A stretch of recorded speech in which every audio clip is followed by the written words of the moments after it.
नमस्कार, मैं हूं संगीता राय। पूर्वांचल एक्सप्रेस न्यूज के इस वेब पोर्टल पे आपका स्वागत है। आइए देखते हैं हमारे संवाददाता राम सकल यादव की यह विशेष रिपोर्ट।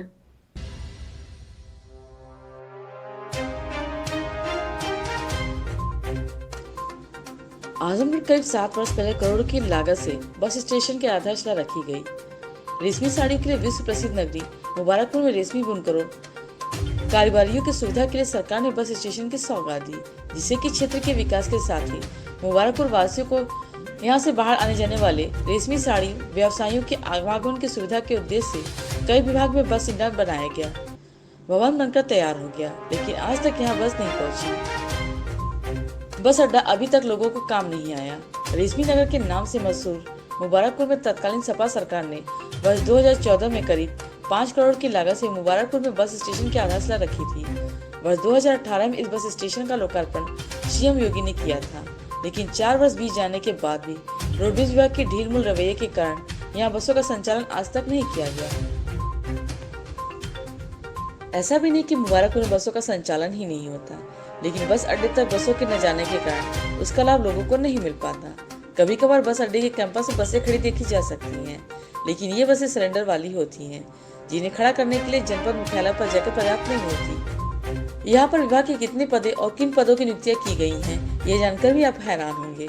करोड़ की लागत से बने इस बस स्टेशन पर पीआरडी के जवान चलाते हैं और कागजों के ऊपर महज एक कर्मचारी तैनात रहता है। वही क्षेत्र के लोगों का कहना है कि जब तक स्टेशन बनकर तैयार हुआ तो केवल मुबारकपुर ही नहीं बल्कि आसपास के लोगों को भी काफी खुशी की लहर दौड़ पड़ी। पहले वाराणसी, इलाहाबाद और लखनऊ के लिए बसें चल रही थी, लेकिन धीरे धीरे सब बंद हो गई। यही नहीं, अब तो इस स्टेशन पर यात्रियों का आना जाना ही नहीं रहता, कारण कि बसें यहाँ नहीं चलती हैं। वहीं डॉक्टर अंबेडकर डिपो के सहायक क्षेत्रीय प्रबंधक गौतम कुमार का कहना है कि Mubarakpur bus station doctor Ambedkar depot के चार्ज में है। जिला मुख्यालय से इस स्टेशन की दूरी 17 किलोमीटर है। विभाग के पास कर्मचारियों का अभाव है। विभाग अपने स्तर से एक अक्षम परिचालक को वहां पर तैनात किए है। कोई टेक्निकल कर्मचारी भी तैनात वहां नहीं है। साथ ही सुरक्षा की दृष्टि से पीआरडी के जवानों को तैनात किया गया है। बस अड्डा थोड़ा सा कस्बे से दूर है, इसलिए यात्रियों का आवागमन काफी कम रहता है। उन्होंने बताया कि फिर भी यहाँ इलाहाबाद, वाराणसी और लखनऊ व कानपुर के लिए बसें संचालित होती हैं। ये लगभग 5 सालों से बन के तैयार है और सबसे बड़ी बात यहाँ है, ना कोई अधिकारी रहते हैं ना कोई कर्मचारी, और बहुत ही दिक्कतें हैं। कहीं जाना होता है जैसे लखनऊ, बनारस, कहीं भी जाना होता है तो हम यहाँ से पहले ऑटो पकड़ के जाते हैं आजमगढ़ बस स्टैंड, वहाँ से फिर रोडवेज पकड़ते हैं, फिर कहीं जाते हैं। कहीं न कहीं ये सरकार की कमी है। एक तरह से मानिए तो ये बस दिखावे के लिए, शो पीस के लिए बना है, और ये अगर चालू हो जाता तो हम लोगों को काफ़ी इससे सहायता मिलती। कहीं रात को जाना होता तो हम यहीं से चले जाते, लेकिन बहुत बड़ी दिक्कत है। सरकार को इस पे ध्यान देना चाहिए। क्या रोडवेज परिसर में एक भी बसें खड़ी नहीं होती? एक भी न कभी खड़ी होती हमने देखी है, और न कोई अधिकारी न कर्मचारी मैंने कभी नहीं देखा। यात्री भी वहाँ नहीं रहते हैं? नहीं, कोई यात्री जब बस चलेगी तब तो वहाँ जाएंगे, वो तो सारी बसें कहीं और खड़ी होती हैं। देखिए, आजमगढ़ क्षेत्र में मुबारकपुर बस स्टेशन जो है ये डॉक्टर अंबेडकर डिपो के ही चार्ज में है। इस डिपो में टेक्निकल कर्मचारी तो कोई नहीं है, लेकिन निगम द्वारा और हम लोग द्वारा जो है एक व्यवस्था के तहत स्टेशन केवल वहाँ पे संचालित किया जाता है।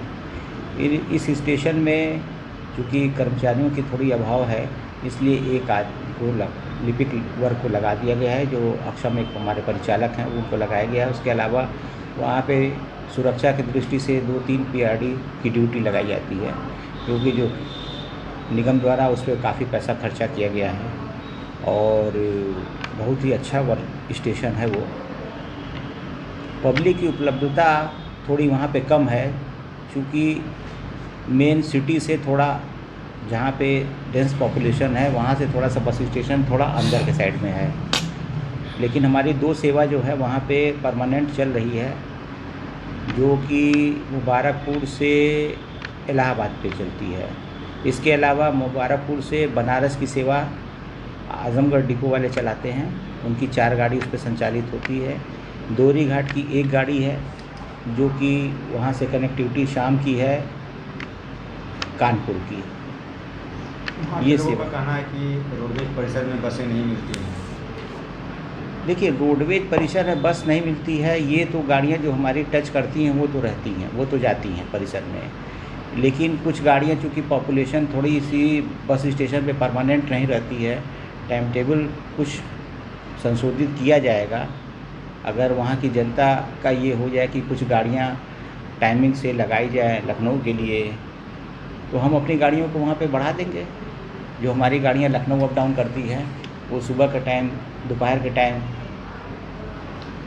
हम उनको टच करा देंगे। मुबारकपुर 17 किलोमीटर हमारा है यहाँ से हम उसको लखनऊ वाली गाड़ी को सीधे, कुछ हमारी एक्सप्रेस सेवा भी गाड़ियाँ जो शुरू हुई हैं, अगर वहाँ की पब्लिक की डिमांड आती है तो हम उन गाड़ियों को मुबारकपुर टच करा करके ही कानपुर लखनऊ भेजें।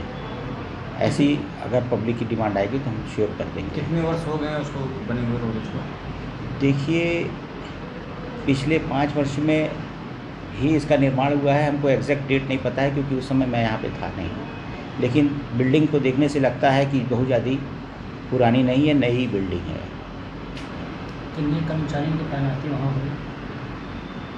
कर्मचारी तो वहाँ पे नहीं तैनात हैं क्योंकि वहाँ पे स्टेशन जो है नहीं, स्टेशन जो है वो ऐसा नहीं है कि वहाँ पे कर्मचारियों को रखा जाए।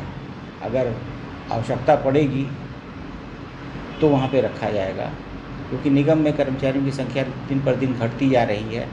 हमारे पास ही परफेक्ट कर्मचारी नहीं है अपने काम को कराने के लिए।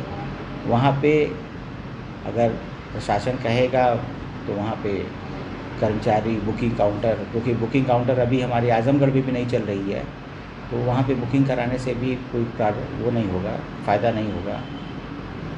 पब्लिक अवेलेबिलिटी पर है, अगर वहाँ की डिमांड आएगी तो श्योर गाड़ी वहाँ पे चलाई जाएगी और बढ़ा देंगे।